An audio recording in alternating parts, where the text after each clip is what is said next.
Supposedly, this was just a Limbo guide for solo endurance. However, there are so many things that Limbo can do in this game, left unnoticed, because many believe that he is only meant for protecting defense objectives, or trolling other players with his Cataclysm and Stasis combo. That is why I decided to do a video instead, which will feature all the things that Limbo can do, and do it with proficiency in this game. So, if you have a couple of minutes to spare, join your noob leader as we uncover the truth about how to become a Limbo Master Race. When we talk about Limbo, we then talk about his ability to go into the rift. If you are looking for the best among the best tanks, then you are looking at Limbo. This frame completely ignores everything that is happening outside when he is on his wonderland. He is immune to every damage, including status effects from those enemies outside the rift. Aside from damage immunity, Limbo can be effective also in spy missions as he won't trigger any of those lasers. Oh, what the hell, that wasn't supposed to happen. Just kidding.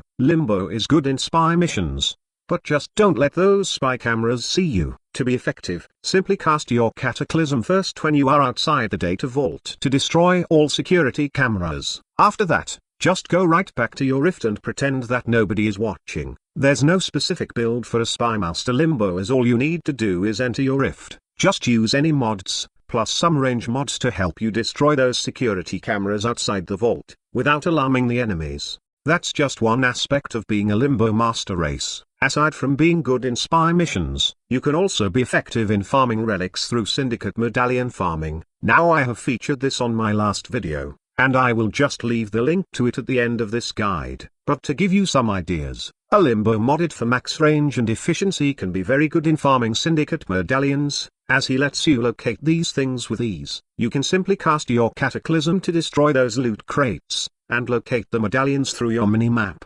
But if there's one thing that Limbo is most famous, that is stopping time with his Cataclysm and Stasis combo. Even though Limbo can't attack while he is on the rift, he can take his enemies into the rift, and attack them from there. You can banish them using your first ability, but the safest way is to cast Stasis first, and then cast Cataclysm. Enemies that are caught by your fourth ability while your second is active, will be unable to move, and you can attack them however you want. In the past, Limbo can only attack enemies with a melee weapon, but that was changed during the release of Limbo Prime. Honestly, the change wherein Limbo can also use guns on the rift, was the icing on the cake on making Limbo efficient. That for me was the missing piece, as attacking with any range weapons are much efficient and safe, compared to just using melee weapons. I'm not saying that melee sucks with Limbo, I'm just saying that I'm confident in using Limbo, knowing that I can kill enemies at a safe distance. Speaking about distance, or more specifically, range, Limbo's effectiveness in using his Cataclysm relies on how much range you put on your build. As a Limbo player, always remember this: you can't go for max range all the time.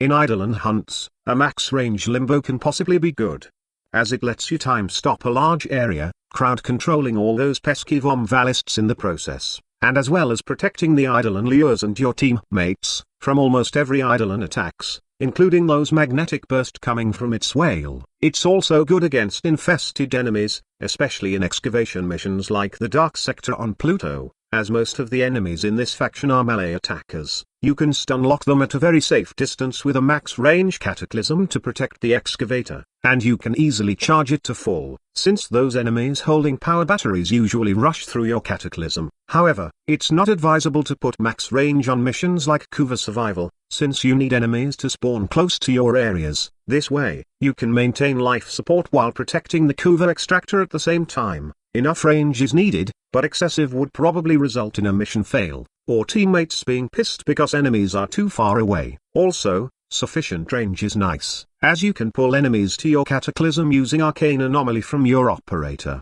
But when it comes to dealing with Corpus, especially Corpus missions which is those Nullifiers, a max range, nor a medium range Cataclysm would not be good. It's because one slight touch of those nullifier bubbles to your Cataclysm will completely dissipate the ability. The best thing to do is, give your Limbo the lowest range for his Cataclysm as much as possible, and add max duration to it. Or, you can do a low range, high duration, and efficiency build also. But squad leader, the Cataclysm is small to protect me. Well, you are not thinking outside of the box. Better yet, you are not thinking outside of your Cataclysm. Here are two important features of Limbo that you must know. You can freely cast Cataclysm in a desired location, and you can actually take no damage by going into the rift, while moving outside of your Cataclysm. The best part is, you can kill those enemies that are caught by your Cataclysm, while you are afar and you are inside the rift. This principle also applies to solo survival missions. You can move around while you are in the rift, and pick a target location to stun-lock enemies with your Cataclysm stasis combo. But also, you can stay inside your Cataclysm, then pull enemies with your Arcane Anomaly. And this is how you become permanently invincible in missions like endurance runs, while maintaining the kill ratio needed to keep your life support up.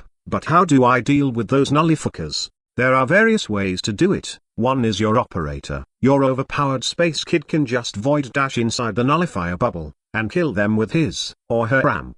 However, this method is not advisable, especially if there's an ancient healer near the area. Your operator amp won't be that great in dealing damage to those Nullifiers. You can also pick Zacti to pop the bubbles of the Nullifiers. Just be sure to have the Rolling Guard mod on your build, to give you 2 seconds of invulnerability, which is enough time for me to pop those bubbles. If 2 seconds is not enough, then you can use Vazaran's Protecting Dash to render your frame invincible for 5 seconds. Yes, Protecting Dash now works on your frame, and it's one key to popping Nullifier bubbles. Honestly, Vazaran is the best focus for Limbo right now, since he can regenerate energy from the rift, and any kills you do in the rift will reward you with 10 energy. So, no energy problems for this frame. Okay, back to the topic. Although Zacti is good, it takes a few shots to pop a Nullifier's bubble. The worst part is, it will cast the Nullifier again if you can't kill it as fast as possible. If you really want to own those Nullifiers with Limbo, then I suggest equipping the Mitre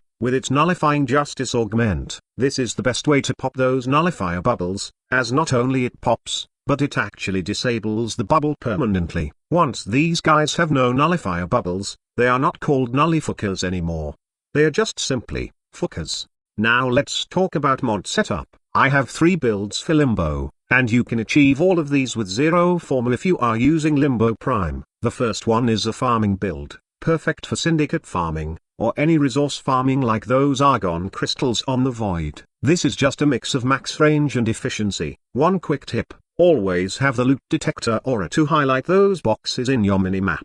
Primed Animal Instinct on your companion will also help you farm better. The next build is a high range and high duration build, perfect for defense missions with no Nullifiers. The range of this build totally depends on your preference, or the mission you are in. I'm using Overextended on this build, but you can actually just go with a Stretch and Auger Reach setup if you want. Also, I have Energy Siphon for constant energy regen. This is perfect with Limbo's energy regen passive, plus the 10 energy restore per kill. And lastly, here's my build for Corpus missions, or long endurance runs which requires me to deal with those Nullifiers. It's a mix of high duration and efficiency, with minimal range because of the narrow-minded mod. Now I did add rapid resilience on this build, since Limbo will be affected with those toxic damages, coming from venomous units, if he wishes to take them to the rift. This is just a personal preference, and you can replace it with any mods that you deem helpful for your playstyle. In fact, you can do a Rift Torrent build. Just remove Rapid Resilience and Streamline on this build, add a max rank Fleeting Expertise, and then the Rift Torrent Augment, plus Transient Fortitude. Don't forget to keep Natural Talent, as this mod is needed for Limbo's slow casting speed. This build will allow you to deal more damage to enemies caught in your Cataclysm, once you cast your Rift Surge ability on them. So that's it. To be honest, I consider Limbo as one of the most powerful frames in the game. He may not have some insane damage output, but his ability to not take damage, and stop time, are the ultimate power of them all. I hope you enjoyed my video, and before you leave, please do give this a thumbs up and subscribe to our channel. Now go forth, and be a Limbo Master Race. Squad Leader signing off.